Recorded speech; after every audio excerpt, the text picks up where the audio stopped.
ఈనాడు ఈనాడులో ఇవాళ 11 తారీఖు 1వ నెల 2025 ఇక్కడ మనం చూస్తే ప్రధాన అంశాలు ఏమున్నాయి ఈనాడులో అంటే అర్బన్ అభివృద్ధి ఇన్ఫ్రా మధ్యతరగతి సమస్యలు. సో ఇక్కడ అర్బన్ అభివృద్ధి పైన ఎందుకు మాట్లాడుతూ ఉంది, ఇప్పుడు అర్బన్ మిడిల్ క్లాస్ పైన ఎందుకు ఫోకస్ చేస్తూ ఉంది ఈనాడు అని అంటే, సో ఇక్కడ మున్సిపల్ ఎన్నికలు ఉన్నాయి కాబట్టి మొన్నటిదాకా గ్రామీణ ప్రాంతంలోనే గ్రామీణ వాతావరణ వార్తలను తీసుకొచ్చింది, ఇప్పుడు అర్బన్ వాతావరణం తీసుకొస్తా ఉంది. ప్రధాన అంశాలు వచ్చేసి అర్బన్ అభివృద్ధి, ఇన్ఫ్రా, మధ్యతరగతి సమస్యలను ఇక్కడ ప్రధాన అంశాలుగా చూపెట్టినట్టుగా తెలుస్తూ ఉంది ఏది ఈనాడు దినపత్రిక. ఇక విశ్లేషణ చూస్తే లోపల పేజీలో కూడా అర్బన్ మిడిల్ క్లాస్ ఆధిక్యమే కనిపించిందట. ఏది లోపల పేజీలో బీసీ ఎస్సీ అంశాలు సందర్భానుసారం మాత్రమే వాడినరు, ప్రత్యేకించి ఆ వర్గాలకు అన్యాయము హక్కులు ఇటువంటి ఏమీ లేవు.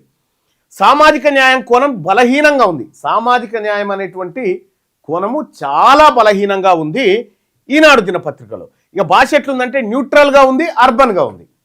న్యూట్రల్ అర్బన్గా ఉండడంతో ఇది భాషను లాంగ్వేజ్ను మాత్రం న్యూట్రల్గా వాడుతూ ఉంది.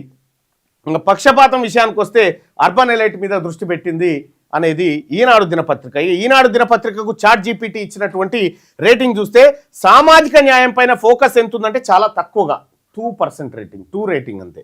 బీసీ ఎస్సీ ఎస్టీలకు స్పేస్ ఎంత ఇచ్చిందంటే కేవలం 2 రేటింగ్. ఇక ప్రభుత్వ విమర్శన ఎట్లా చేస్తుందంటే కేవలం 2, అంటే అట్టర్ ఫ్లాప్. ఇవాళ ఈనాడు దినపత్రిక ఆంధ్రజ్యోతి కంటే అధ్వానం అయిపోయింది అన్నట్టు, అంటే అట్టర్ ఫ్లాప్ అయిపోయింది ఈ పత్రిక.